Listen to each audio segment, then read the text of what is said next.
It goes again, and yeah, look at that. It's just, see, the dogs are very slow, but hey, I don't mind. It's a lovely morning and gives me a chance to do a bit more earthing.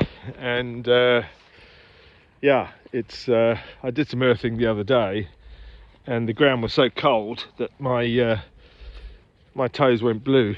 Anyway, it's another story. In the last conversation, we were talking about the entertainment, film and TV industry.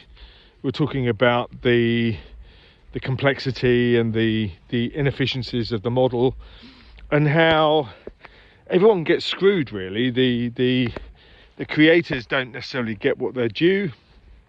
And I think the fans miss out as well. I think one of the problems is that because the industry follows a very safe, low risk approach, milking sequels, milking prequels, doing a book, even the Oppenheimer movie recently, for example, Christopher Nolan, genius guy, did a great job, fantastic cast. It's based on a book, and so again, the structure was there, and the depth of the character Oppenheimer was there, the destroyer of worlds.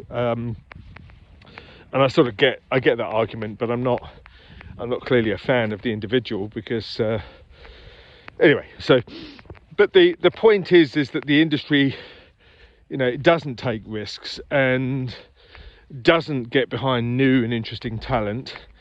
And yeah, there's a plethora of people out there trying to get their song, their film, their TV show made, and there's an awful lot of rubbish out there. But there's also some fantastic content out there that just never gets a chance, because, if you don't have the right agent, if you don't have the right access, you don't have the right CV, they close the door in your face. And I know that from personal experience. It's, people laugh at you and say, Nick, don't be ridiculous. You've never written a TV show before, and, bugger off. Or they say, get somebody to represent you, but then the agents won't represent you because you don't have a track record, and for them, they think it's not worth their while. So it's a vicious circle. And my point of all of this and talking about this is, I think us as fans, genuine fans, we miss out on what could be the next Harry Potter. I mean, JK got turned down for years. And then she had a breakthrough, and it just took somebody to take a punt, take a chance. And if you think about what she created a new world, and that's where my head is. That's what I've done with my TV show. Is I've created my own world, and it's deep, it's complex, it's varied, and that's why it's taken so long to write. But so direct to fan is the answer, isn't it? And who has the access to the fan? Well, that's a good question. Is it the platforms? Is it the studios? Is it the sales and distribution people? I would argue, actually, it's the actors. It's the cast, the crew, the actors, the affiliates, the professionals all have a network.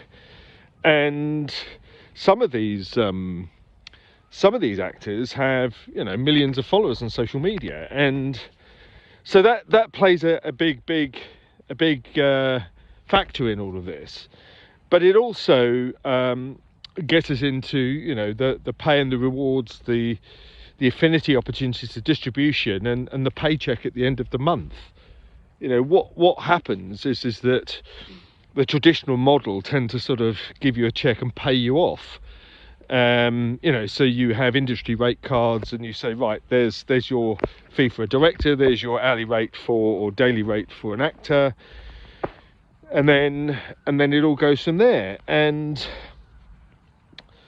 it's you don't see all the other ancillary income. And as a creator myself, I have the rights to lots of ancillary income, but quite often I'm strong-armed, not me, but others are strong-armed to give those rights up.